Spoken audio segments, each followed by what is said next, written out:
The wind had a way of speaking out here, low and mournful, like it remembered every sorrow ever whispered into it. It tugged at the corners of Mary Ellen's cabin, whistling through the chinks in the wood and rattling the loose shutter that never did sit right. She'd meant to fix it, but like many things these days, it had stayed undone. Inside, the light was golden and low, oil lamp flame flickering against the warped glass. Mary sat at her table, shelling the last of the winter beans, her hands steady even as the wind made the old place groan. Her fingers were cracked from soap and cold, the nails clean but short, practical. The quiet suited her. It had for years now. No one knocked at her door. Not since Henry passed. She dropped another dry husk into the tin bowl and reached for the next when it came. 3 knocks. Not loud. Not frantic. Just there. Real. A sound so out of place it stole the breath right out of her chest. She froze, one hand hovering midair.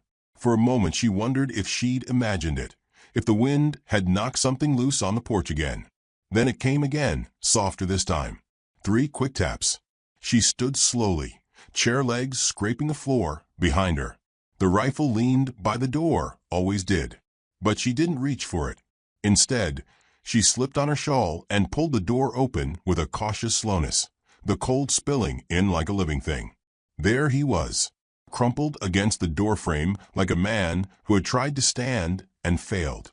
His coat was sodden, hanging off his frame like a wet tarp, and his face was gray beneath a mess of wind-beaten stubble. One arm hung limp, the other cradled something. No someone. A baby. The child made a soft, choking whimper. Not a wail, just the kind of sound that slipped past cracked lips when all the strength had gone. Mary's heart gave a strange little twist. She stepped forward without thinking, her feet moving before her mind caught up. The man tried to lift his head, eyes fluttering. "Please," he rasped. Then he collapsed. She dropped to her knees beside him, hands finding the baby first. The bundle was warm, barely. The child's skin was flushed but dry, breath coming in short, uncertain huffs. She gathered the infant into her arms, heart pounding. The man didn't stir. "Lord help me," she whispered, as if someone might hear. Dragging him inside took all her strength. He was long-limbed, lean beneath the heavy coat, but dead weight. She hauled him in by his collar, then took hold under his arms, leaving a trail of melted snow and blood across the floor. She didn't know whose. She didn't stop to check. The baby she placed by the hearth, cushioned in a folded quilt. Then she heaved the man onto the bed that had been Henry's once. Her hands shook as she unbuttoned his coat, revealing a damp shirt plastered to his chest, a purpling bruise over his ribs, a gash just beneath his collarbone. Old wound. Dried now, angry. She lit another lamp, pulled water from the kettle, found clean cloths. He didn't speak again that night, not even when she dabbed at the wound with water gone lukewarm. His lips moved in sleep, whispering names she didn't recognize. Once he muttered Sam, and her eyes flicked to the baby, still swaddled tight, still breathing. She kept the fire going. It was all she could do. The baby fussed near dawn. His cries were soft, tired things, like he knew not to ask too much of the world. Mary warmed milk in a tin cup, then found an old cloth to feed him. The child drank greedily, then whimpered as she rocked him, so light and new in her arms. The sun didn't rise so much as seep through the frost-rimmed windows in pale strands. Morning was quiet again, except for the slow breathing of the man in her bed and the steady thrum of the baby's heartbeat against her chest. She moved through the house like someone sharing space with ghosts. There had been a time she'd dreamed of children. That time had slipped through her fingers like creek water. Henry died before they ever managed. She'd made peace with that, or something like it. But holding this child made something ache. Later, she checked the man's coat again. Inside was a crumpled, damp letter with no envelope. The handwriting was rushed, jagged. The words bled together where snow had touched them. She read it anyway. "Luke, she's gone. There's no saving her now. I did all I could. I'm sorry. Take the child and go west. Don't come back here. They'll bury her by the river." No signature. No town mentioned. Just pain etched in hurried ink. So Luke was his name. And the woman, the child's mother, she was gone. Mary folded the letter and put it back where she found it. That evening, Luke stirred. Eyes cracked open, bloodshot and slow to focus. He tried to sit, failed, groaned. "You're in my home," Mary said gently. "You collapsed at my door with a baby in your arms. I didn't have it in me to leave you." He blinked at her, dazed. "The baby?" She turned slightly. The child slept, curled in a basket by the hearth, quilt tucked around him. "Safe. Weak, but strong enough," she said. "You look worse." "I didn't mean to. I was trying to get through. Just find a place, any place." He trailed off, breath shallow. "Didn't know where I was. Just followed the smoke. Saw the light." "You came from the canyon road?" she asked. He nodded, eyes closing again. "Tried to make it to town. Didn't make it past your porch." "Lucky for you." She didn't ask more. Not yet. That night, she watched the snow fall. Thick, steady flakes settling over the world like a clean white sheet. She sat near the hearth with the baby in her lap, his breath rising and falling with quiet rhythm. Her thumb brushed his downy hair, soft as lamb's wool. Luke slept without stirring. Sweat gleamed on his brow, and his face twitched now and then with fevered dreams. Still, she could see he was younger than he looked. Not a drunk, not a thief, just broken. She had known that look before. For years now, Mary had lived in the stillness grief leaves behind. It didn't scream. It whispered. It hollowed you.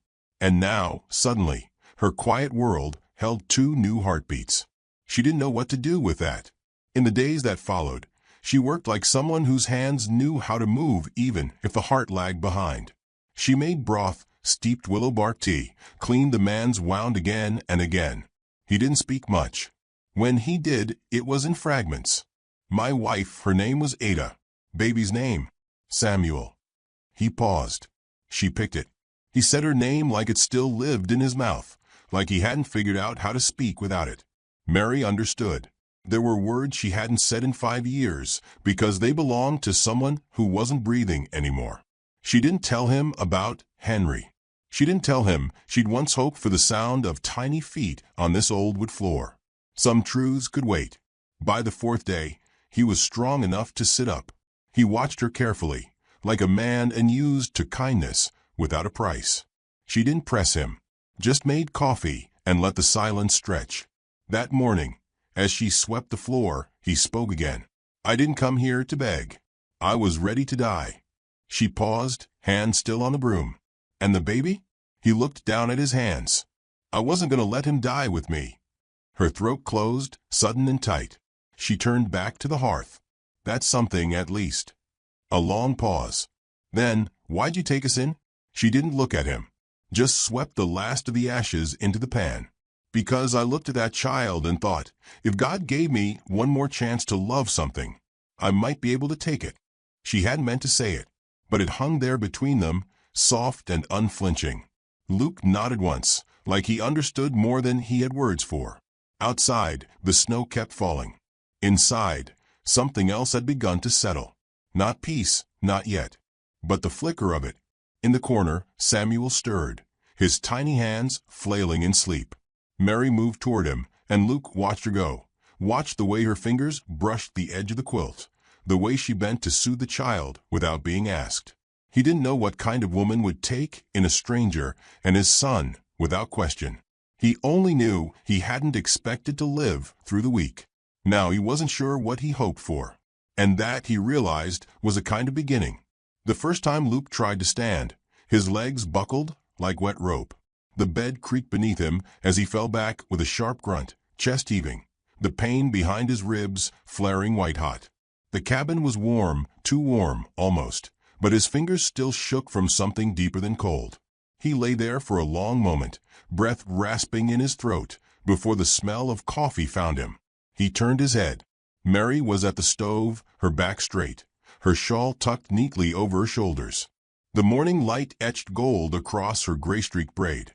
She moved with a deliberate calm, each gesture considered, quiet.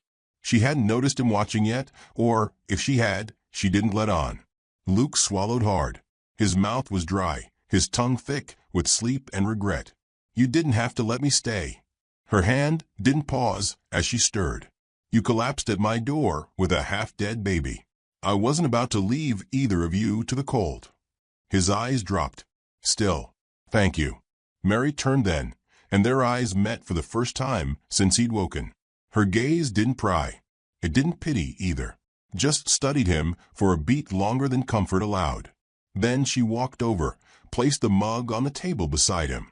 You'll need to eat soon, she said. You lost blood, and you haven't had a real meal in days. He nodded, the movement slight. Where's Samuel?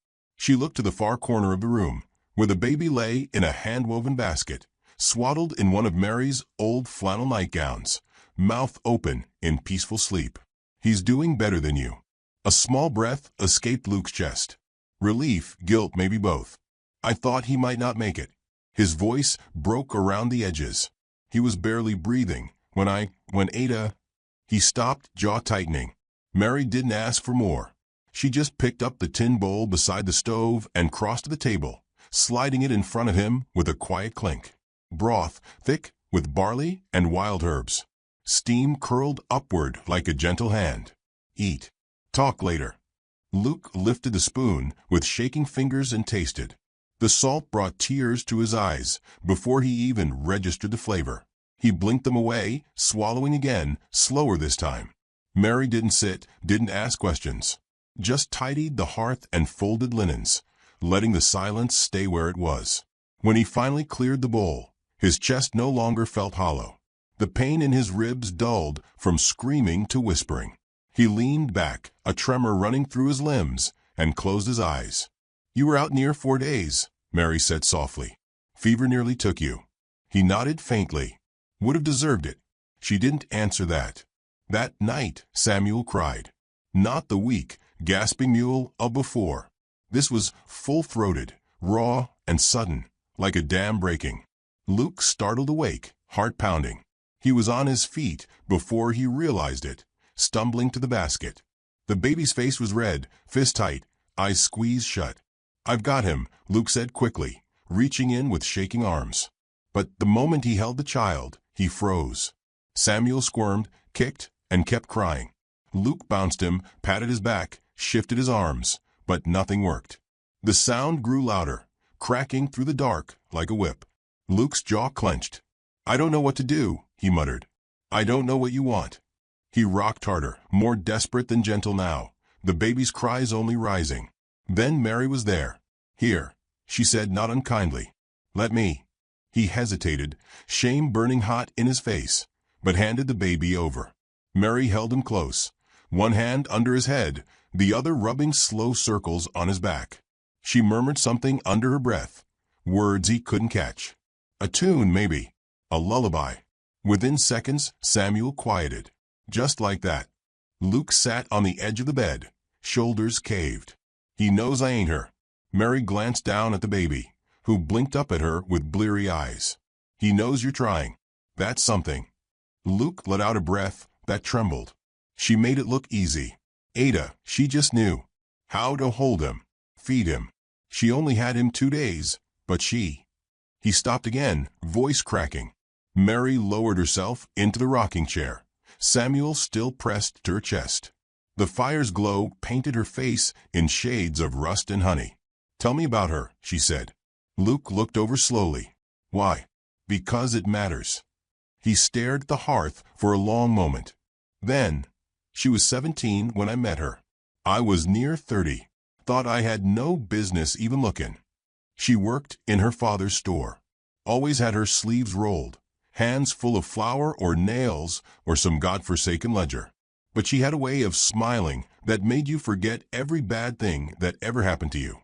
He paused. We married quick. Folks didn't approve. She was too young, I was too poor. But we were happy. Until we weren't. Her pregnancy was hard. Real hard. And the midwife, she didn't get there in time. Mary's hand paused on Samuel's back. She held him once. Called him her little bird. Luke's voice faltered. Then she bled out in my arms. The silence that followed was long and deep. I wanted to lay down next to her, he whispered.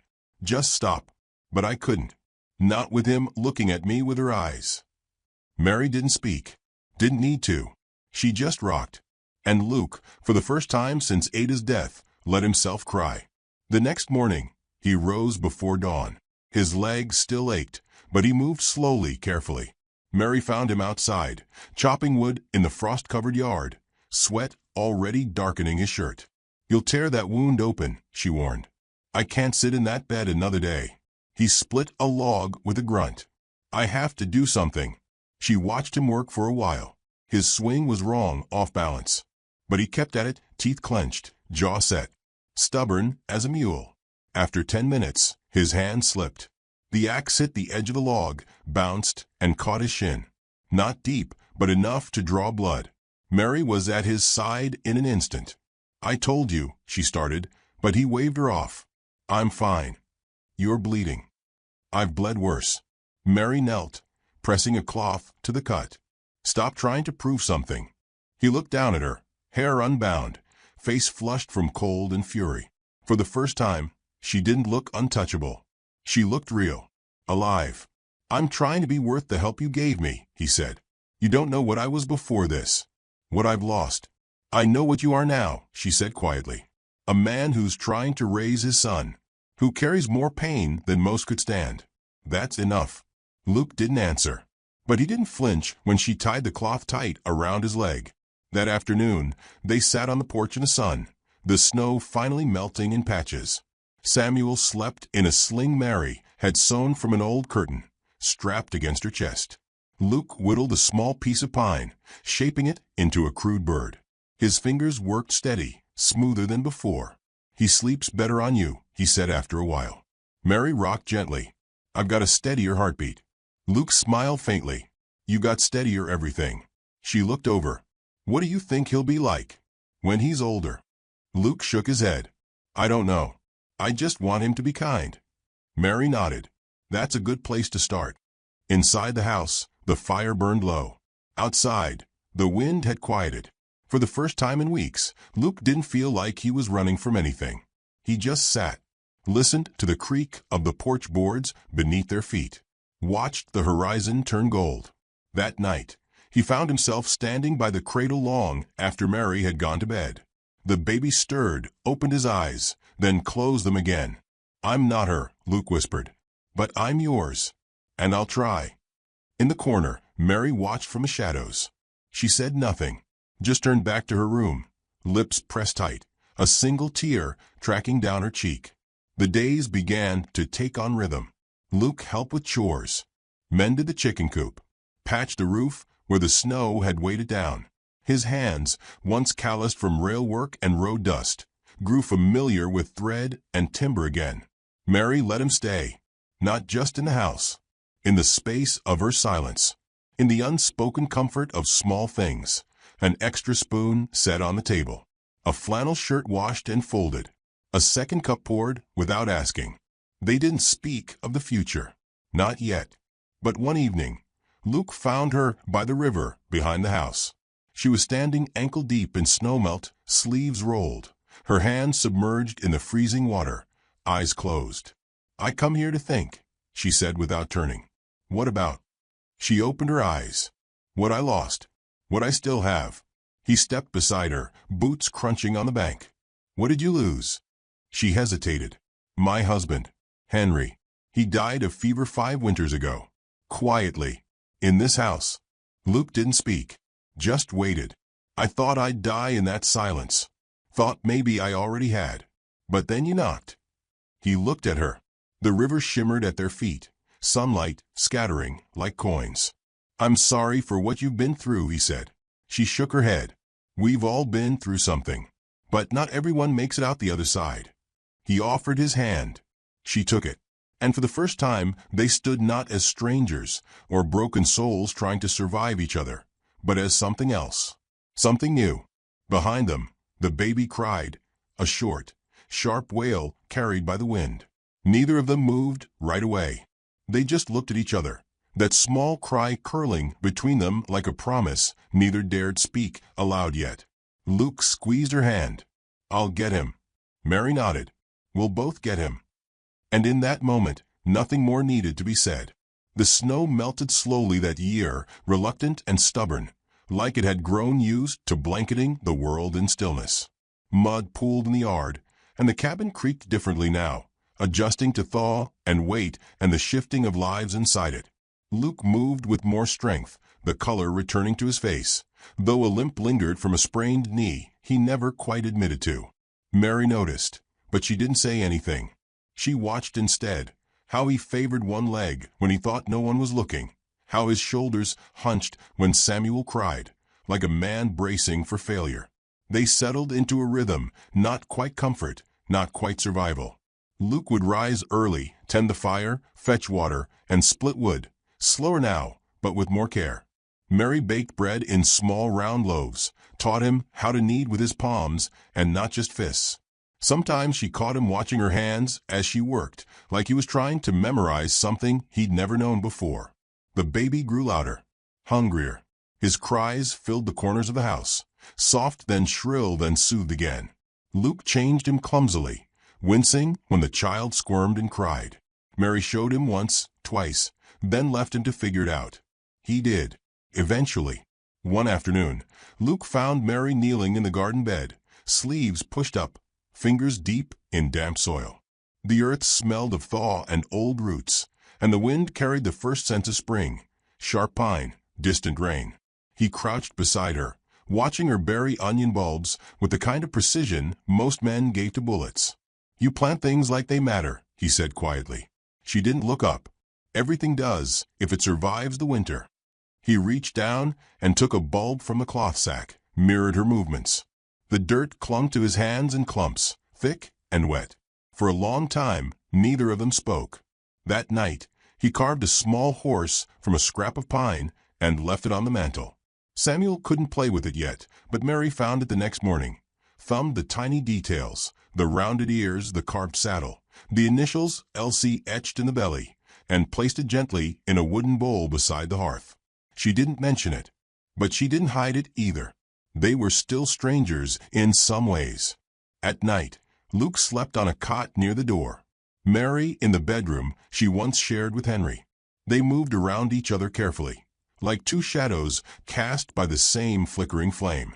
Familiar, yet apart. There were questions she hadn't asked. Where Luke came from. What he did before Ada. What he ran from. She knew enough to sense weight in the way he paused before answering simple things.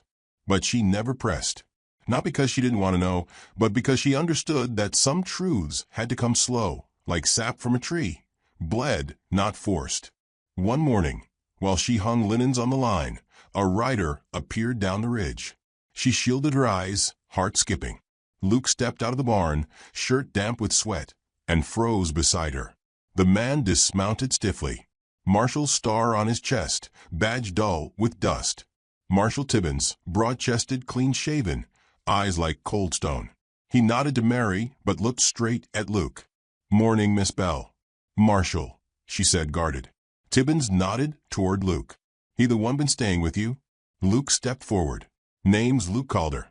Didn't realize my presence here was a matter of law." "Not law," Tibbins said, "but concern. Mary's known in this town. People notice things.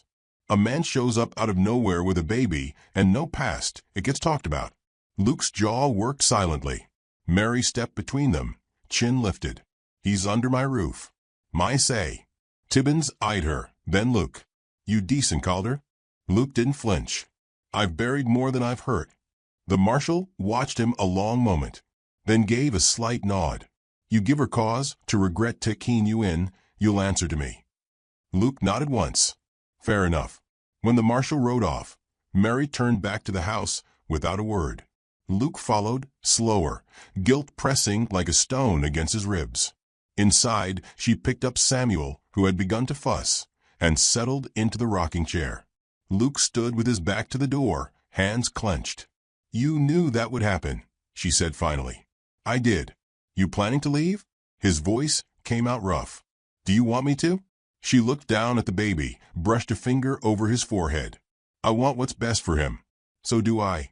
Their eyes met. "I'm not running from a law," he said. "But there are men who'd see me dead if they found me."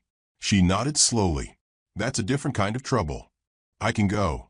Or you can stay, she said softly, if you're willing to share the weight. He looked at her then, really looked, and something behind his eyes cracked open, not soft, not broken, but raw, alive. I want to stay, he said, if I'm welcome. Mary glanced down at the baby, then back at Luke. You are. That night, she moved a second cot into her room. Not beside her bed. Not yet. But near enough to hear him breathe. Luke didn't say anything. Just nodded, set his things down, and sat in silence. The days stretched, bright and windy. Samuel began to coo, small chortles that made Mary smile when she thought no one was looking. Luke carved animals, foxes, birds, a bear with lopsided paws. She kept them in a basket by the fire. The house began to feel full. Not noisy, not chaotic, just no longer hollow. And yet, something unspoken still hovered between them. Late one evening, Mary sat at the table, sewing a new quilt from scraps she'd hoarded for years, each square stitched with quiet intention. Luke approached, holding a mug of tea. What are you making? Something that says we were here, she said. That we tried. He placed the mug beside her. Will you teach me? To sew. He nodded. I can carve, but I'd like to learn to mend. She handed him a square of blue calico and a needle. Start with this. He pricked his finger twice before managing one crooked stitch. She didn't laugh, just watched, a small smile tugging at her mouth. By firelight, they stitched in silence, thread looping between hands like a tether. One morning, Samuel refused to eat. His body was hot with fever, eyes glassy. Mary wiped his brow with a damp cloth, worry tightening her throat. He's burning up, she whispered. Luke hovered nearby, helpless. We need help, he said. A doctor. Mary shook her head. Too far. And the roads are washed out. She rocked Samuel, murmuring soft nonsense, while Luke paced. Hours passed. The fever climbed. At dusk, Mary remembered an old remedy, boneset and elderflower. She brewed a bitter tea, dipped cloth in it, and pressed it to the child's lips. Samuel whimpered, swallowed, whimpered again. Luke sat beside her, head in hands. If he dies. He won't, she said fiercely. He made it through more than this. But her voice broke on the last word. Through the night, they took turns watching him. At dawn, the fever broke. Sweat slicked his curls, but his chest rose and fell, slower now, steadier. Mary wept, silently, into Luke's shirt as he held her. After that, something shifted. Luke began leaving small things, a carved bird on her pillow, a sprig of lavender tucked beside her bowl. Mary started humming while she cooked, songs she hadn't sung since Henry. One night, while folding laundry, she found a shirt of Luke's mended with her thread. Her fingers lingered on the stitch. Then she folded it and placed it neatly on his cot. That evening, they ate together at the table, fire flickering between them, Samuel asleep in his cradle. Luke reached for her hand. She didn't pull away. Have you ever thought about starting over? He asked. She looked at him, quiet. Not until you showed up. He nodded slowly. Me, neither. Outside, the wind picked up again, but it no longer sounded so hollow. Later, as they settled in for the night, Mary paused at her doorway. You can move your cot closer, she said. If you want. Luke looked up. I want. And for the first time, they slept within arm's reach. Not touching, but no longer apart. The spring came slow, the kind of slow that didn't trust itself. Patches of snow lingered like secrets along the northern fence line, and the ground stayed soft, soaking up every footfall like it hadn't quite forgiven winter. Calves bawled in distant fields, birds called from higher branches, and inside the cabin, life moved like a steady river, no longer rushing, no longer still. Mary stood at the window one morning, watching the light crawl across the yard. Luke was outside, his coat open, sleeves rolled. Baby Samuel strapped to his chest in a sling made from Mary's old muslin apron. The child giggled as Luke swung a hammer at the porch railing, nails catching in his mouth like an old habit. He worked quiet, shoulders squared in the kind of way a man does when he means to stay. She didn't say it aloud, but some part of her had begun to wait for that moment when it might all fall apart, The knock on the door, the sudden departure, the breath she'd been holding for years to come up short again. But it never did. Luke stayed. The cot by the door stayed empty, his presence shifting like furniture rearranged until you no longer remembered what the room looked like before. They didn't call each other anything special. No, darling, no, my love. It wasn't like that. It was pass the bread or watch the kettle, or, when he caught her watching him from across the room, a soft, quiet, I see you. And she would nod, because she saw him too. Still, life in a place like this didn't wait for hearts to catch up. There were matters to tend to, legal things, practical things. A visit from the preacher brought it up. He stopped by one Sunday afternoon, thick Bible under one arm, the smell of pipe smoke clinging to his coat. Mary poured him coffee while Luke sat tense, fingers laced on the table. The baby lay in his cradle, gurgling up at a beam of sun. "You got the boy baptized yet?" the preacher asked. Mary shook her head. "Not yet. You'll want to. God willing, nothing happens to him, but the law's the law. He needs a father on paper. And you," he looked at Luke, "ain't listed anywhere." Luke nodded slowly, eyes darkening. "We weren't wed proper before she passed. No paperwork. No name to give." The preacher sipped his coffee. "Then you best make one." Later that evening, the talk stayed in the room long after the preacher had gone. Mary washed dishes with steady hands. Luke dried, his towel moving in small circles over the tin plate. "He's right," Mary said finally. "If something were to happen to either of us." "I know," Luke replied. He set the plate down gently. "I've been thinking on it." "I'm not asking you to marry me for love," she said, eyes still on the soap bubbles. "I'm asking you to help give that boy a name, a home that can't be questioned. Nothing more." Luke stepped closer. "And if there's more?" She turned slowly to face him. "Then we don't speak it yet. We just live it." He nodded. No ceremony followed. No lace, no bells, no gathering of town folk. Just the two of them, standing by the hearth with Samuel in Mary's arms, and the preacher's words spoken low and even. A signature on a ledger. A nod. A whisper of amen. Luke placed his hand over hers afterward. She didn't pull away. The days after were simple. He still slept in the same bedroll beside hers. She still made 2 cups of tea each morning, his always a little stronger. But there was something in the way they moved now, less guarded, more deliberate. They no longer avoided brushing shoulders at the sink, no longer pretended that Samuel's smile didn't pull something loose in both of them. One quiet night, the baby was restless again. Mary rose to calm him, but Luke reached for her wrist gently. "Let me." She stepped aside and watched as he rocked Samuel against his chest, murmuring low and soft. A story about a river, a bird, a boy who would grow strong enough to fly. The child stilled, small fist curled near Luke's collarbone. Mary leaned against the doorway, arms crossed, something fragile and full caught in her throat. "He doesn't cry like he used to," Luke whispered. "He's safe now," she said. "He knows it." That spring, Mary planted corn. Luke built a fence to keep the deer out, hammering stakes into the soft ground until blisters split across his palms. She wrapped them in linen and didn't say a word, just tied the knot tight. They didn't speak of Ada, but sometimes Mary found him sitting at the edge of the creek with Samuel asleep in his lap, staring out at the current like it might carry memory off with it. She'd leave him to it. Everyone mourned in their own time, and Ada lived in his silence more than in his words. One afternoon, a stranger arrived. He came up the ridge on horseback, long coat dusted from travel, eyes sharp under the brim of a weather-stained hat.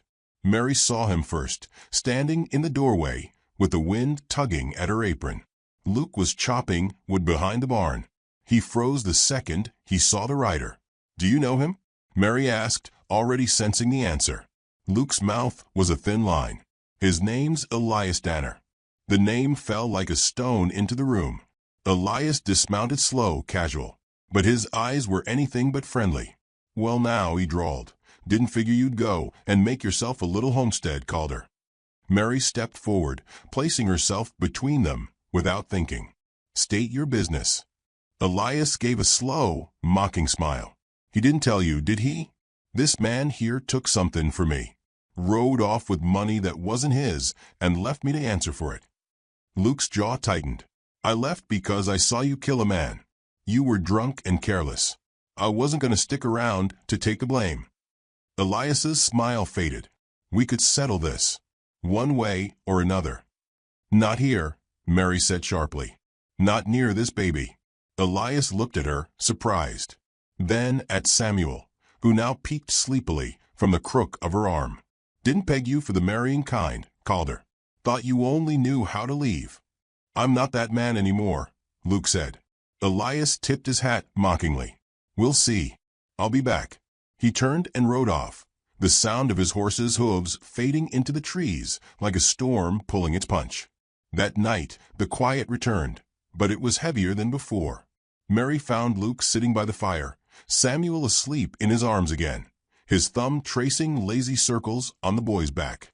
You didn't deny it, she said softly. I couldn't. I ran. Maybe not with gold in my pockets, but I didn't stay. I didn't speak up. I let folks think what they wanted. She sat beside him. And now, I'm not leaving again. They didn't speak of Elias after that. But Mary started locking the door at night, and Luke kept a rifle near the bed, his eyes twitching toward the window at every gust of wind. Still, life pressed forward. Mary quilted again. Luke added a room to the cabin with his bare hands, board by board, for Samuel's future bed. He carved his name into the frame, Samuel Calder, letters deep and even. On a rare, clear evening, they stood on the porch together, arms brushing. The baby slept behind them. Luke held something in his fist. I found this in town last week, he said, opening his hand. A ring. Simple. Silver. Dented along the band, like it had been in someone's pocket too long. I didn't want to give it to you when it didn't mean anything yet, he said. Mary looked at it, then him. And now. He met her eyes. Now it means I'm not going anywhere. Not because I owe you. Not because of him. Because I want this. You. Us. Mary reached out, took the ring from his hand, and slipped it onto her finger. It doesn't have to shine, she said. It just has to stay. And Luke, for the first time since he'd lost Ada, smiled like a man who finally believed in staying. Inside, the fire cracked. Outside, the stars blinked into place. They stood together, two people forged by loss and reshaped by the slow, stubborn work of building something from ash. A promise had been made, not in church, not in ceremony, but in quiet, in presence, in the unremarkable, extraordinary act of staying. And neither one said it, but both knew, when Elias returned, as he surely would, they would face him together. Not out of necessity, but out of love. The storm rolled in low and mean, its belly dragging along the hills like it wanted to scrape the skin from the land. Thunder growled behind the ridge as dusk folded the sky in thick blue-gray layers. The wind had teeth, and it bit at the edges of the cabin, slipping under the doorframe and between the boards like it meant to test the strength of every nail Luke had ever driven into the walls. Mary stood at the window, her fingers tight around the frame, eyes fixed on the horizon. The clouds had a color she didn't trust, too dark, too fast. She'd lived through enough winters to know this was no ordinary spring squall. Something heavier was coming. Behind her, Samuel fussed in his crib, already restless from the pressure change. Luke was in town. He'd taken the wagon down for supplies, insisting on going alone despite her protests. Back by sundown, he'd said, pressing a kiss to her temple. Promise. But sundown was slipping, and the wind kept rising, and the road down the ridge would already be turning to sludge. Mary moved through the cabin, shuttering the windows, bolting the door, stuffing wool into the cracks, where wind whistled like a warning. She lit the lamps early, their glow fighting the dark with shaky hands. Samuel's cries rose, sharp and tired. She scooped him up, held him against her chest, swaying gently as she whispered soft, steady words. Outside, the first drops of rain hit the roof like stray pebbles. Then came the downpour, heavy, relentless, drowning the world in a roar. She was reaching for a blanket when the knock came. 3 raps. Not frantic, not soft, measured. Mary froze. Samuel whimpered in her arms, sensing the shift in her breath. She stepped toward the door slowly, heart hammering in a way it hadn't since that first night Luke collapsed on her porch. She didn't call out, didn't ask who it was. She knew. The rifle stood by the woodpile, loaded and oiled. Her hands didn't shake as she lifted it, just moved with the quiet purpose of someone who understood that storms didn't always come from the sky. She pulled open the door. Elias Danner stood there, rain running in rivers off his coat, hat dripping, eyes hard as cut stone. "Evenin', Mrs. Calder," he said with a smile that didn't touch his eyes. "Hope I'm not intrudent." Mary didn't lower the rifle. "He's not here." "I figured," Elias replied, stepping one muddy boot onto the porch. "He's got a habit of leaving things behind. Thought I'd see what was worth the trouble." Samuel stirred, sensing something foul, and Mary's grip tightened. "What do you want?" she asked, voice calm. Too calm. Elias shrugged. "Justice. Revenge. Maybe a little closure. Depends on how tonight goes." "You'll find none of those here." He stepped forward. The rifle rose, cocked with a clear, deliberate click. "One more step," she said. "I'll put one through your shoulder. You'll live, but you won't ride out." Elias paused, lips twitching. "You don't strike me as the killing kind." "You're right," she said. "But I'm a mother now. And I've buried one man already." Silence. Wind howled through the gaps, rattling the storm door. Elias's jaw shifted. Then he reached under his coat. Mary didn't hesitate. The rifle kicked hard into her shoulder, the shot tearing through the storm, deafening. Elias cried out, stumbled back, his hand clutching his upper arm as blood darkened the sleeve. He dropped to one knee, rain hissing against his boots. "You damn woman," he spat. "You'll pay for this." "No," came another voice, rough and full of gravel. "Luke." He stood at the edge of the porch, soaked to the bone, eyes blazing with something old and unforgiving. He held no weapon, just stood, fists clenched, breath ragged from running. "I should have finished this a long time ago," Luke said. Elias tried to stand but faltered, the wound blooming red down his arm. "You left a man dying on the ground," Luke said, stepping forward. "You took what wasn't yours. And when I tried to stop you, you made sure I took the fall." Elias's laugh was bitter, broken. "And you think this new life changes that?" "No," Luke said. "But I do." He turned to Mary. "Get Samuel to the back." She hesitated. "I won't let him touch us," he said, voice steady. "I promise." Mary disappeared into the hallway, heart racing. She laid Samuel in the root cellar beneath a quilt, kissed his head, and closed the door with shaking hands. When she returned, Luke was crouched over Elias, tying his hands with rope from the kindling basket. "You're turning yourself in?" she asked quietly. Luke shook his head.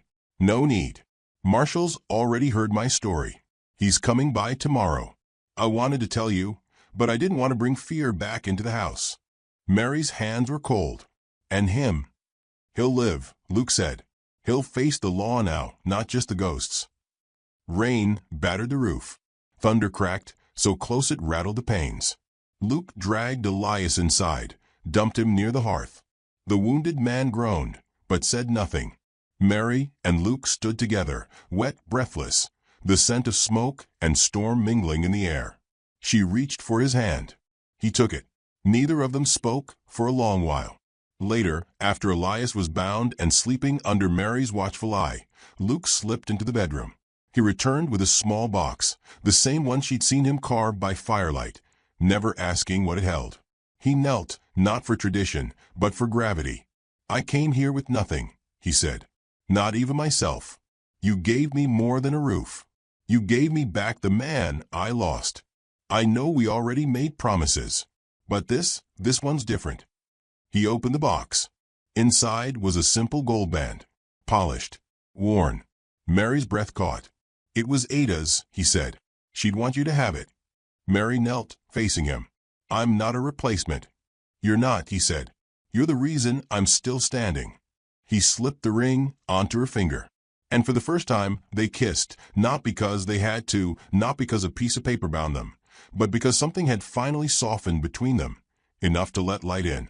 Outside, the storm passed. The next morning, the sun broke clean and gold over the ridge.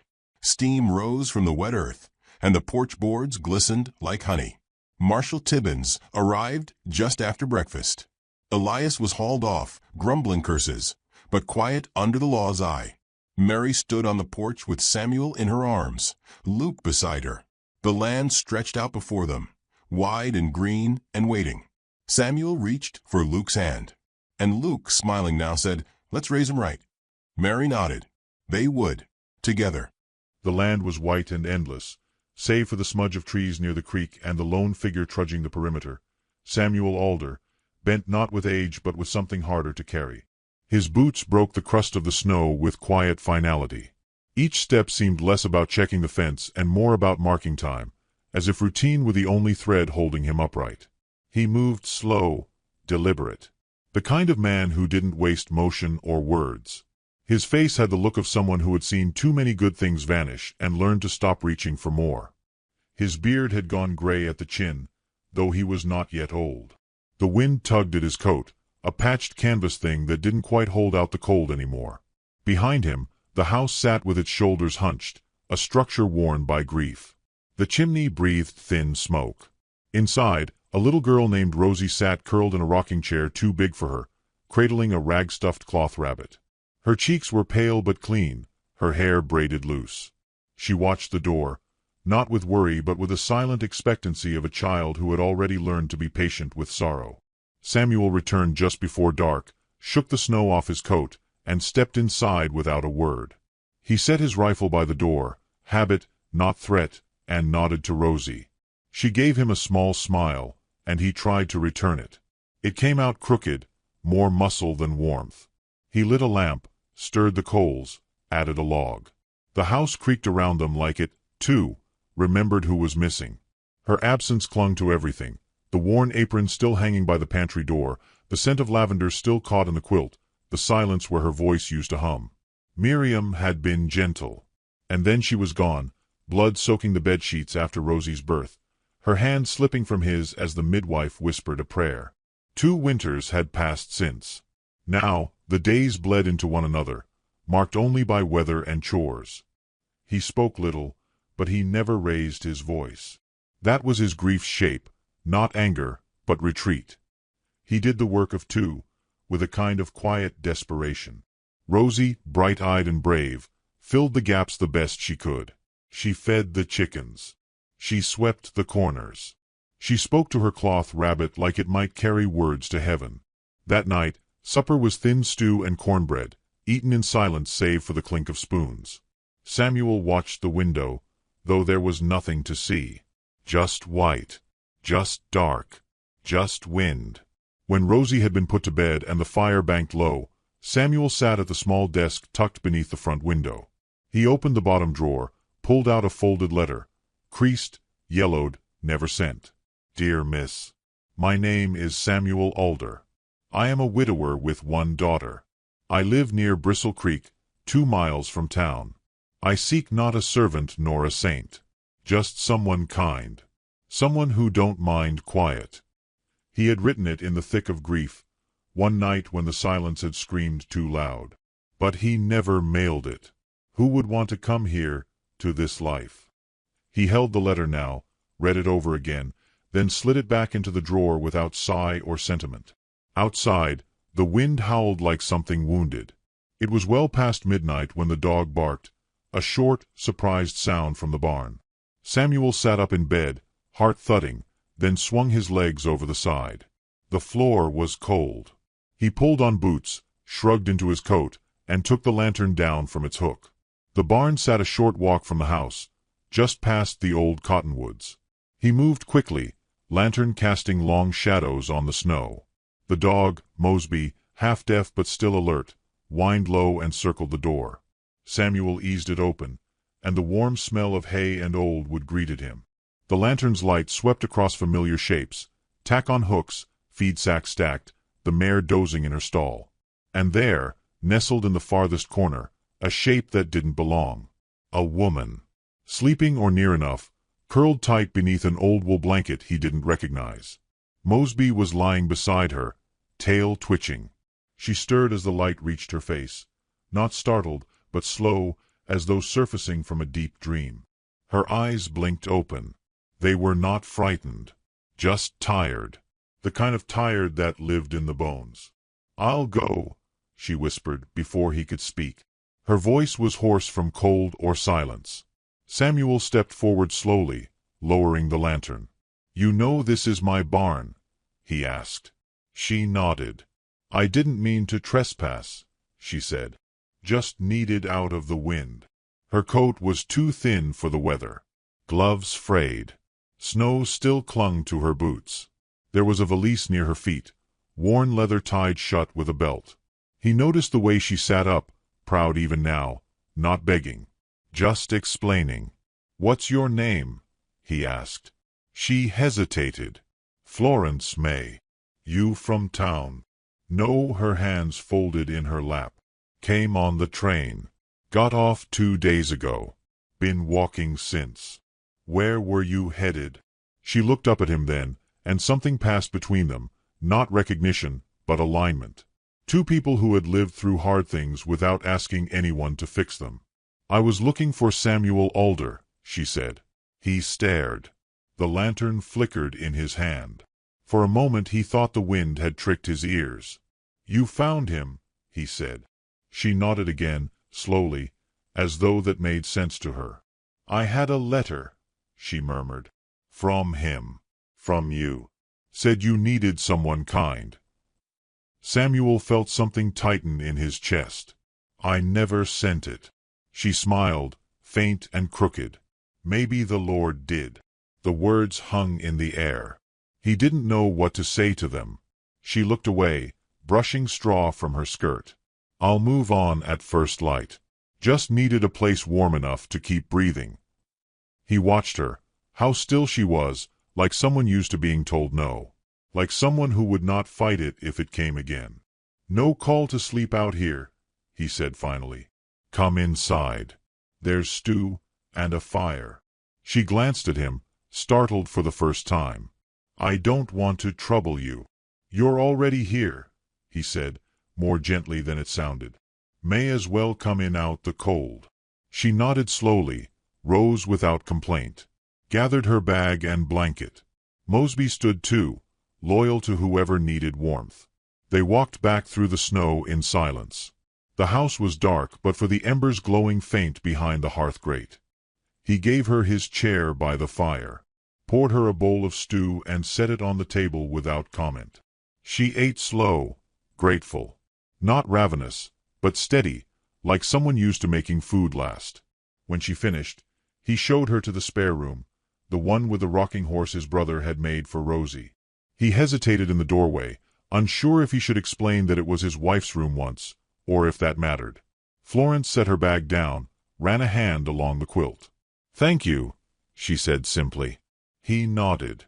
That night, as he lay in bed, staring at the ceiling, the wind died down. The silence was still deep, but not hollow. Somewhere down the hall, another soul was breathing, not beside him, but near enough to matter. And for the first time in 2 winters, Samuel Alder did not dream of the grave. He dreamed of footsteps arriving instead of leaving. The morning came gray and quiet, snow still falling in soft, exhausted spirals. The land seemed caught between breaths. Samuel rose before first light and set to work, though the barn could wait and the fire was still warm. He didn't know what drove him, only that idleness felt like a betrayal of something unnamed. He found Florence already awake, sitting on the edge of the bed in the spare room, lacing up her boots. Her valise was beside her again, neatly buckled. "I'll be on my way," she said, eyes downcast. "Didn't mean to overstay." Samuel leaned against the doorframe, arms crossed. "Where would you go?" She hesitated, then shrugged, a motion so slight it was almost imagined. "There's always somewhere. I've made do before." He looked at her then, really looked. The kind of looking a man does when he realizes someone else has learned how to carry her sorrow without letting it show. Her clothes were travel-worn but clean. She had combed her hair and pinned it back tight, like she'd been raised to believe dignity started with neatness. "There's coffee," he said after a moment. "If you want it." That was how she came to stay one more morning. Rosie emerged from her room rubbing her eyes, blinking in confusion at the sight of Florence in the kitchen. But the tension lasted only a minute. Florence smiled, gentle and unassuming, and the girl offered a shy smile in return. When Samuel set 3 plates instead of 2, no one remarked on it. The snow outside kept falling, and the hours passed like a held breath. By noon, Samuel found himself fixing the back gate with Florence beside him, holding nails. She didn't speak unless asked, but moved with quiet purpose. When Rosie wandered into the yard with a rag doll dragging behind her, Florence crouched down and mended a tear in the doll's arm with thread from her pocket. Samuel watched the way she did it, fingers nimble, eyes tender. She did not ask permission. She simply helped. Later, in the soft lull of afternoon, Florence stood at the edge of the porch, watching the trees shift in the wind. Her face was unreadable, like snow covering the tracks of something once wild. He came up beside her, clearing his throat. "How'd you come by that letter?" She didn't look at him at first. Just ran her gloved fingers along the porch railing. "In a paper bundle," she said finally. "Woman at the agency in St. Louis handed it over. Said a man named Alder had written in but never heard back. Thought maybe the reply got lost. She gave it to me, said I seemed the sort who might suit a man like that." Samuel felt the cold in his chest deepen. He hadn't meant for it to go anywhere. That letter had been a moment of weakness, a whisper to the wind. "You thought to come all this way, without hearing from me?" Florence nodded once. "Didn't have much left where I was." He didn't press, but his silence asked. "I worked at a dry goods store," she said softly. "Owner's wife took sick. He asked me to help more. Then he asked for other things." Her voice didn't tremble, but it narrowed. "I said no. Lost the job. Room 2. Weren't many places left to be." He said nothing for a moment, then gestured to the trees. "This place isn't much either." She glanced sideways at him. "It's honest. That's more than most." That night, Florence helped with supper. She peeled potatoes, humming under her breath. Rosie leaned against her, chattering in the simple, winding way of children. Samuel watched from the table, hands idle. Something inside him shifted. Not a blaze, but the barest flicker of warmth, like kindling that hadn't caught yet. After they'd eaten and the dishes were set to dry, Florence asked softly, "Would it be all right if I stayed through the storm?" Samuel nodded. "You can stay as long as you need." She didn't smile, but her shoulders dropped, just slightly. That was answer enough. In the days that followed, her presence settled like fresh snow, quiet, natural, covering the sharp edges without asking permission. Samuel was a man who noticed details. He saw how Florence always folded Rosie's blankets with care, how she lit the lamp before dusk without being asked, how she never took the last piece of bread, even if it meant going without. She did not try to replace Miriam.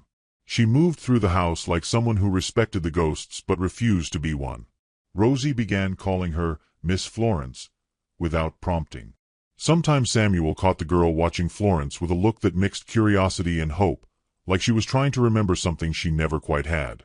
Laughter returned to her voice in small, sudden bursts, like songbirds startled into flight. One morning, as Samuel returned from town with a sack of seed, he found Florence reading aloud to Rosie on the porch. Her voice was soft, lilting, the kind of voice made for stories. The girl was curled at her feet, eyes wide. Florence looked up and met Samuel's gaze with a steadiness that didn't flinch. That night, after Rosie had gone to sleep, Florence lingered by the fire. The silence between them felt different now, not strained, but thick with things unsaid. He poured 2 cups of coffee, handed her one. "You were married before?" he asked, not unkindly. She shook her head. "Almost. Once."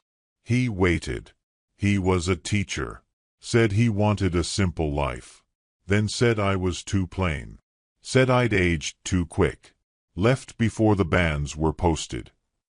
Samuel's jaw clenched, but he said only, "He was a fool." She gave a small, tired smile. "Maybe. Or maybe he just wanted something I never was." Samuel looked into the fire, its glow warm on the stone hearth. "Truth is," he said, "I never expected to feel much of anything again." The words surprised them both. He hadn't planned to say them, but they hung in the air now, smoke-thin and honest. Florence didn't respond, but her fingers curled around the cup in her lap, holding it steady. That was enough. The days passed with quiet rhythm. A thaw came, briefly, then more snow. Florence stayed. No one spoke of it, but the house changed shape around her. The silence grew softer. Meals tasted fuller.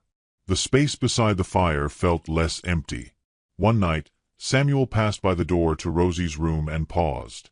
Inside, Florence sat at the edge of the bed, brushing the girl's hair with gentle strokes. She was singing, something low and sweet, with the cadence of an old prayer. He leaned against the wall, eyes closed. The sound reached somewhere deep. Later, in the kitchen, Florence folded laundry beside him. "I've stayed longer than I meant to," she said. "You're not in the way. I didn't come here to be kept. I came because I thought maybe I could be needed." He looked at her, steady. "You are." The words startled her. She blinked once, then nodded, slow. That night, Samuel found the old letter again. He unfolded it, read it once more. The words felt like something someone else had written, a man drowning, begging the dark for a rope. But now, sitting by the fire, he wasn't drowning. He was waiting. Outside, the snow began again. Light, drifting, soft as breath. Florence sat across the room, darning Rosie's stocking. Her face was calm. Her presence anchored the space around her. Samuel watched her, and thought, maybe a man doesn't always get to choose how mercy arrives. Sometimes it walks through your storm with frostbitten fingers and a name that feels like a prayer. He didn't speak it aloud. Not yet. But the words lived in the quiet between them, warm and waiting. The snow held to the land like it had made a promise it didn't intend to break. March crept in without mercy, and still the frost clung to fence rails, window panes, and every wooden slat of the Alder homestead. The ground was white and crusted, the trees bowed low and bare. But inside the house, the fire didn't flicker out as quickly anymore. It caught stronger, stayed longer. It warmed more than wood and air. It warmed something else, something that hadn't known heat in a long time. Florence had been there nearly 3 weeks. The days had settled into a rhythm that no one spoke of, but all obeyed. She rose early, sometimes earlier than Samuel, and kept to herself during the first hour of the morning, as if letting the house wake on its own. She made breakfast without asking what was needed. She swept the floors before anyone noticed dust. She folded Samuel's shirts with the same precision she used in sewing, pressing creases like care into the cotton. She had no claim on the space she moved through, yet she moved through it like someone who belonged. And that unsettled Samuel more than he could say. He watched her one evening from the woodshed, where he split logs to quiet his mind. Through the window he could see her brushing Rosie's hair, the child leaning into the touch, eyes half closed like a cat in sunlight. Florence wasn't speaking, just humming again, that same soft tune with no words, like memory set to music. He felt it then, sharp and clean. Not longing, but the ache of something new stirring inside his chest. And with it, the guilt. Not for wanting her. He hadn't gone that far, not yet, but for knowing that the presence of one woman was beginning to soften the shadow of another. Miriam's face lived in his memory like winter lives in soil, quiet, buried, and necessary. She had been all warmth and firelight, laughter behind closed doors.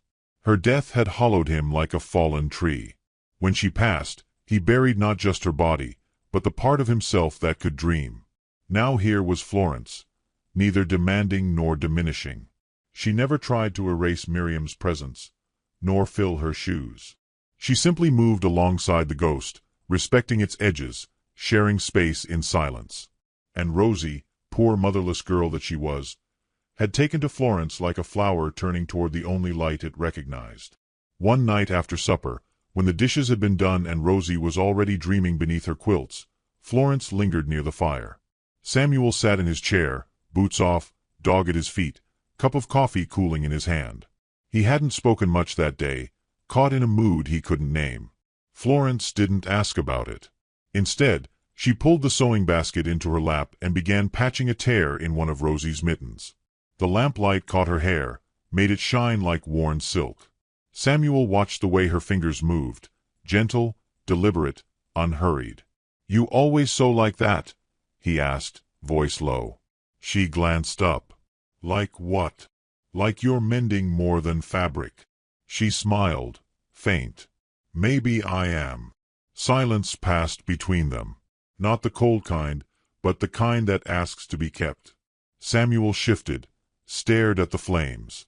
"I don't know what to do with you being here." Florence didn't flinch. "You want me gone?" "No," his voice came out rougher than he meant. "That's the trouble."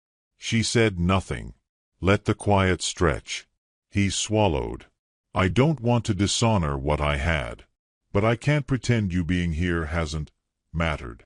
Still, Florence didn't rush her reply. She tied off the thread with a small knot, trimmed it clean, then looked up. "I never came to replace her," she said gently. "I came because I had nowhere left to go. I stayed because kindness like yours is rare." Samuel turned toward her, eyes tired. "I don't feel kind." "You are," she said. "You just forgot how to show it to yourself."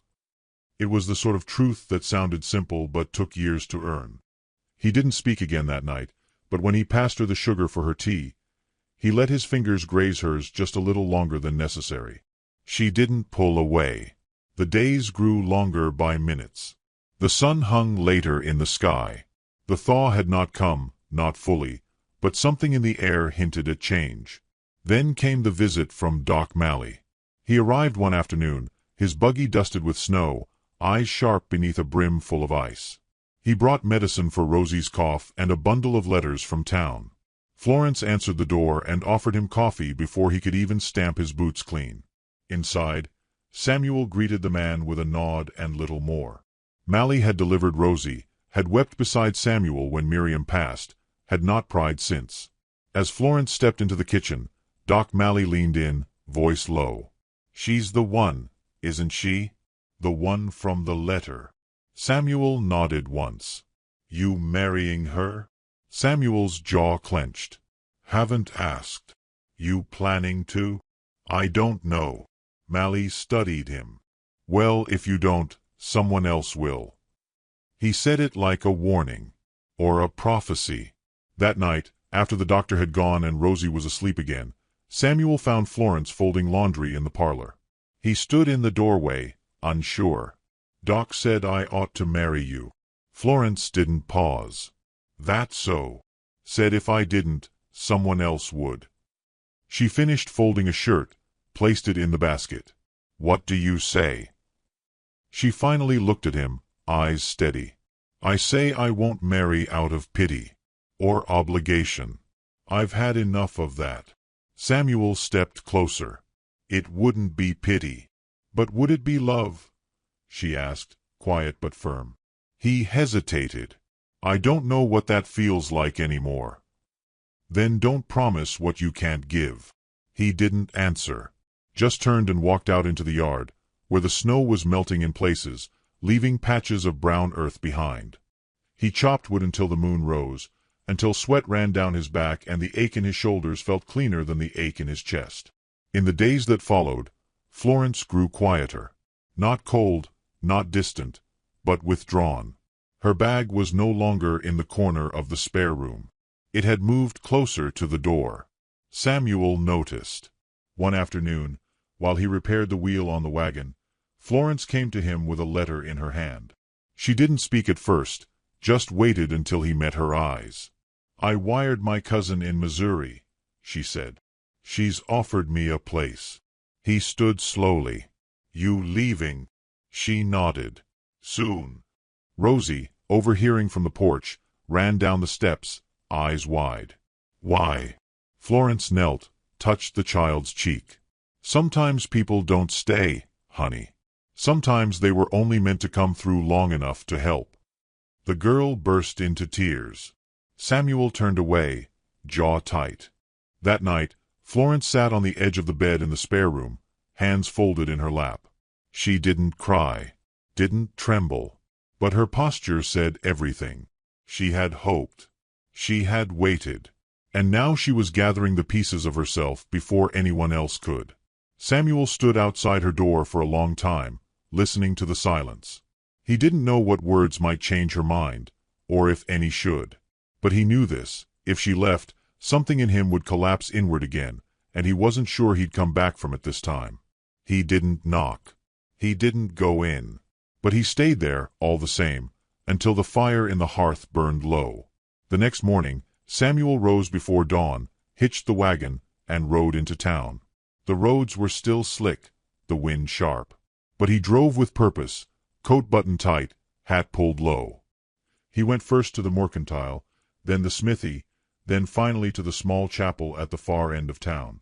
When he returned, his eyes were red from the wind, or maybe from something else.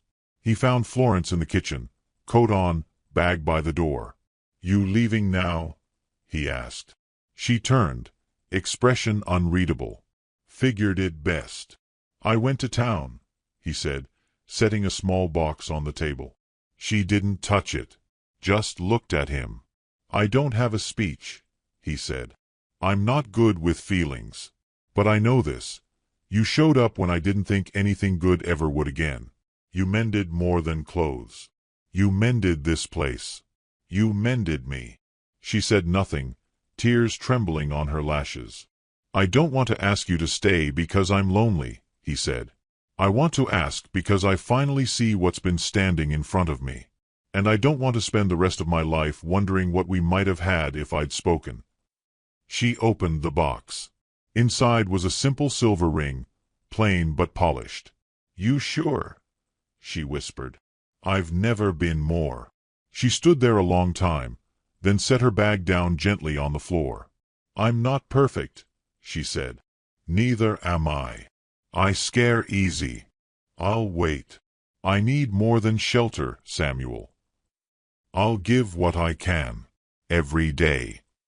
She stepped forward and placed her hand in his. Outside, the wind shifted. Not warmer yet, but different. Inside, the fire didn't just warm the room, it lit the corners of a new beginning. The stars were still awake when Samuel Alder stirred, long before the rooster crowed or the stove's fire began to hum. The world beyond the frost-laced window was a hush of midnight blue and silver. He lay still for a moment, listening. The weight beside him had not shifted. Florence had not come back.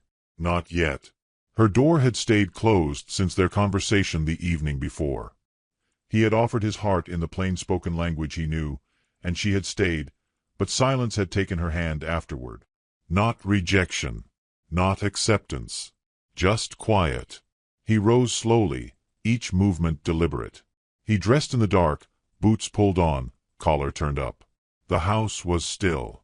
Rosie slept down the hall with her arm around the doll Florence had stitched. The child had smiled in her sleep last night, soft and unguarded.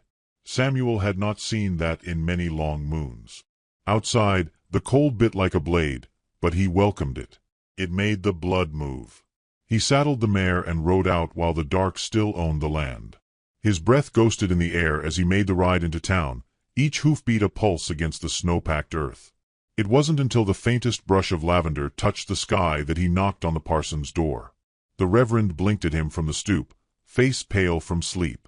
"I need a ceremony," Samuel said simply. "Before the sun rises." The Reverend rubbed at his jaw, tried to read his face. "Anyone else know about this?" Samuel shook his head. "Not yet." He paused. "Does she?" "She will." The Reverend studied him, then nodded. "Give me 5 minutes." By the time Samuel returned home, the sky had shifted from night's velvet to morning's hush. The world was tinted in pale colors, all breath and waiting. He tethered the mare and stepped inside, the warmth of the house rising to meet him like a sigh. Florence was in the kitchen, dressed, hair braided down her back. She turned at the sound of the door, eyes searching his. "You were gone. I had something to tend." She waited, patient but alert. "I asked the Reverend to marry us," he said, voice steady. Florence blinked, but she didn't draw back. Her hands folded at her waist.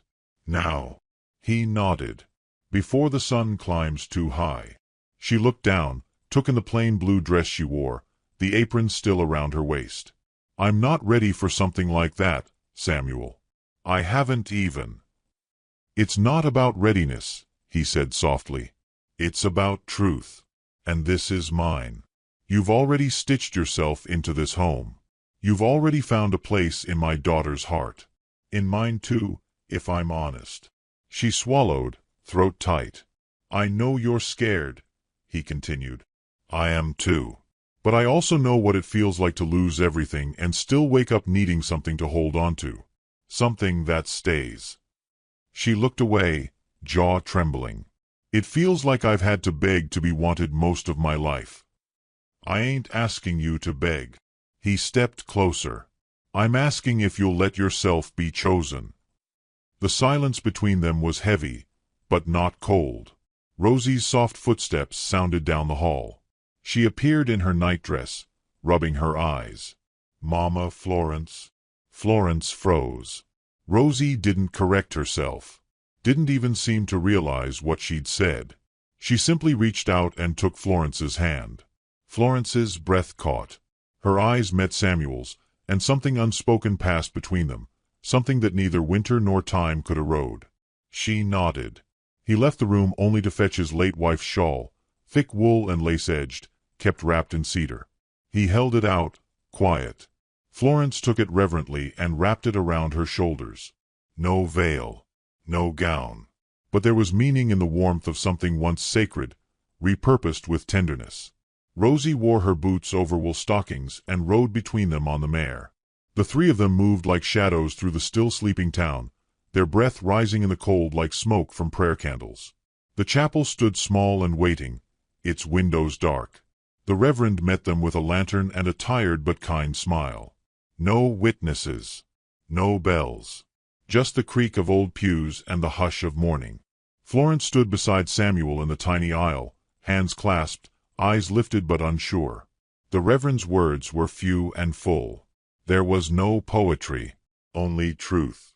Do you come here by your own will? Yes. Do you promise to walk beside each other, not ahead, not behind? Yes.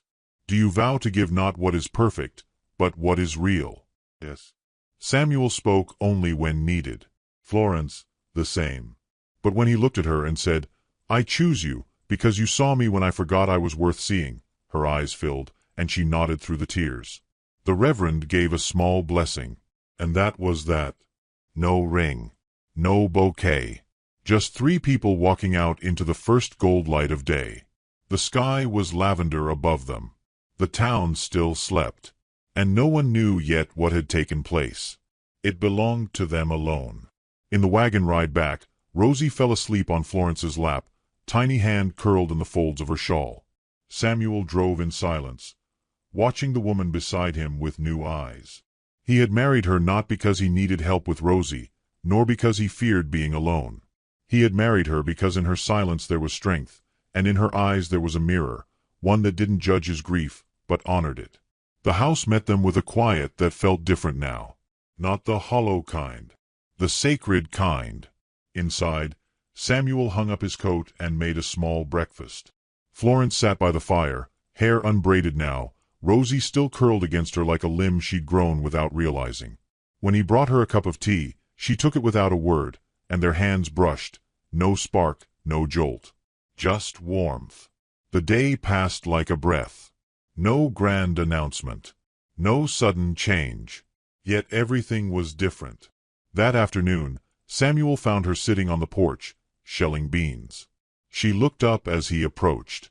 Was it foolish, she asked quietly, to marry before we knew what would come? He shook his head. Sometimes the wisest thing you can do is believe in what's growing before you see the fruit.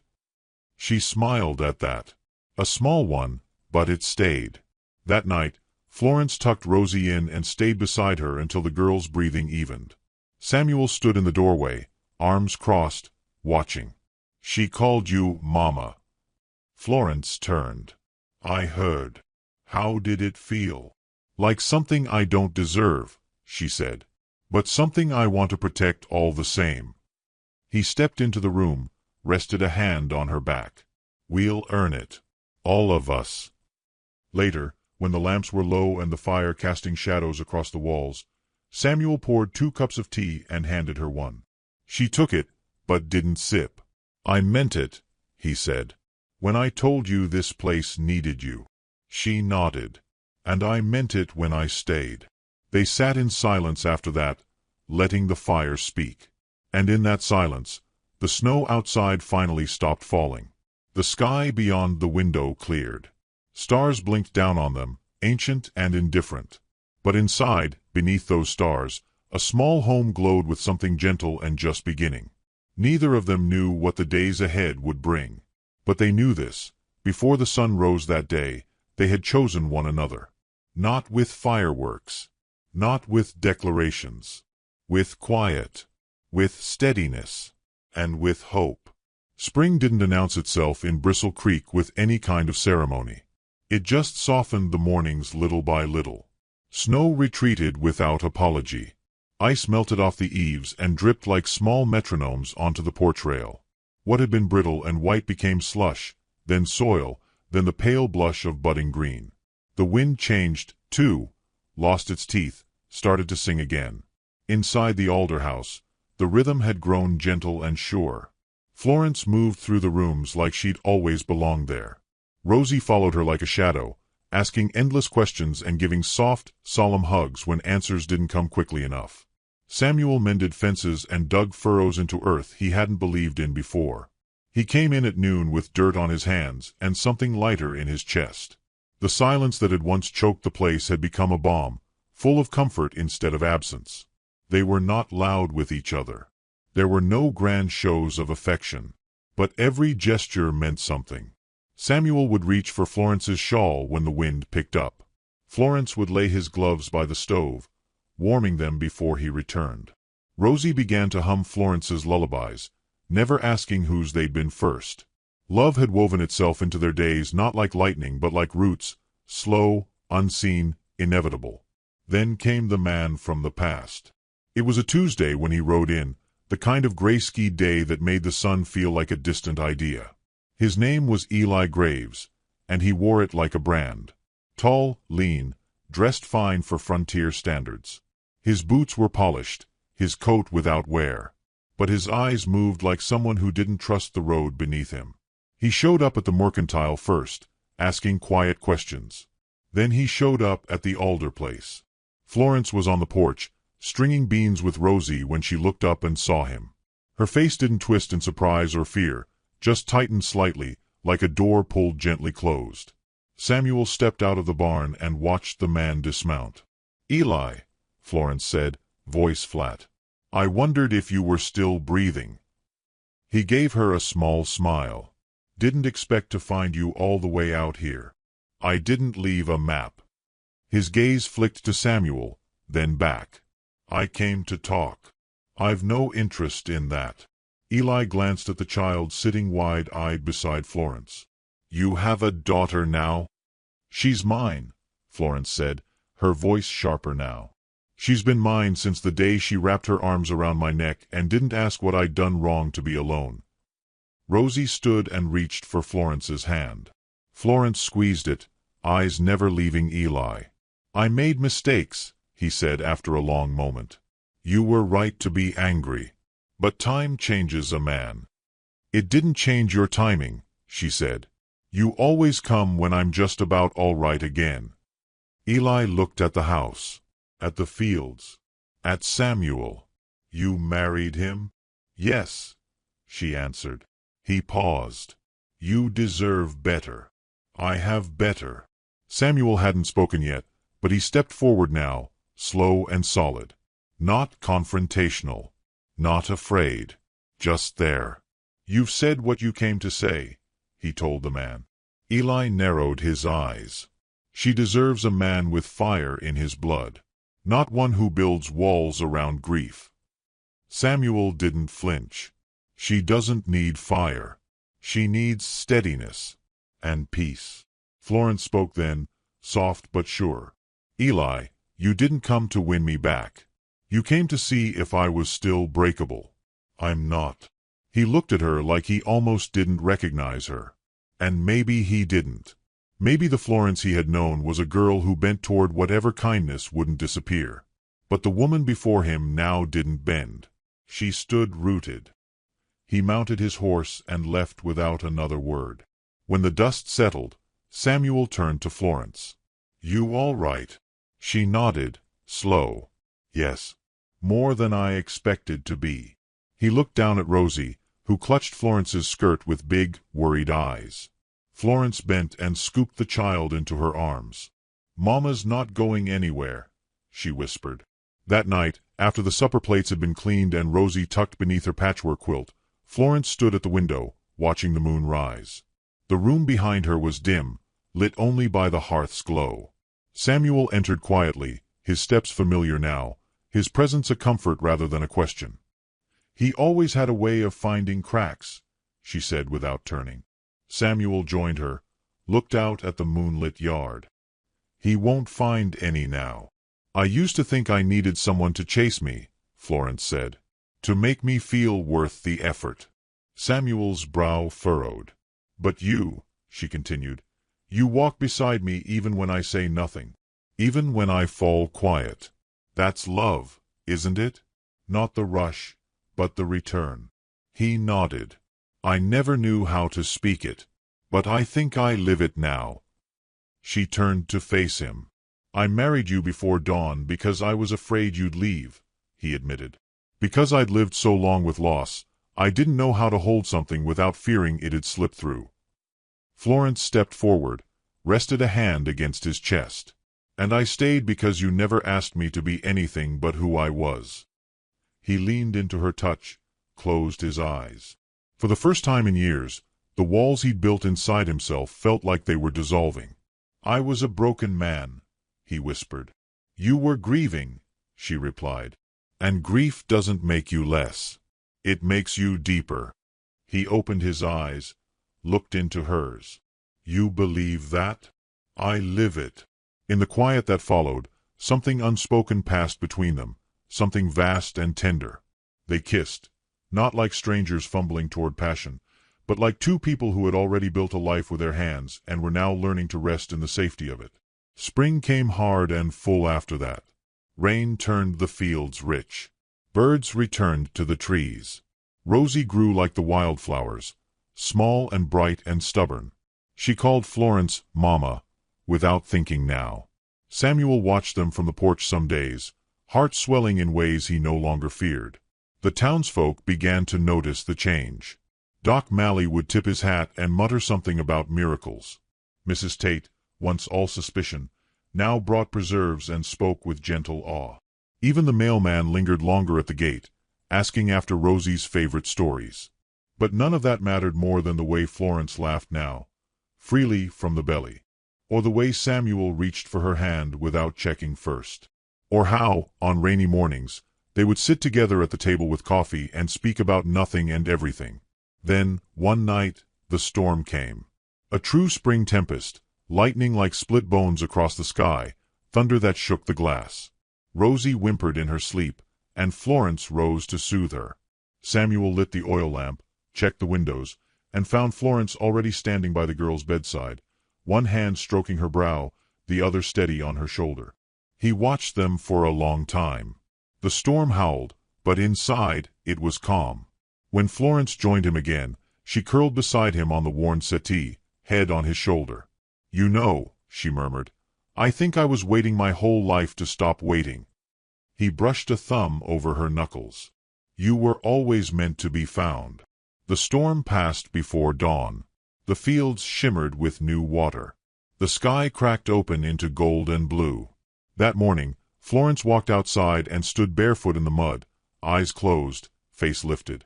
Rosie ran around her in circles, chasing butterflies that hadn't been there yesterday.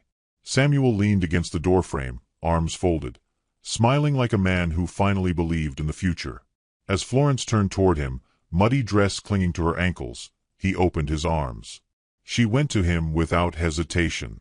And in that moment, the world was not loud or fast. It was soft and full.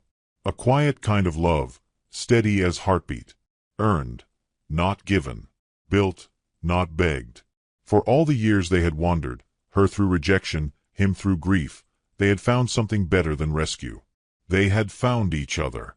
And the sun rose on a day that would never again belong to silence.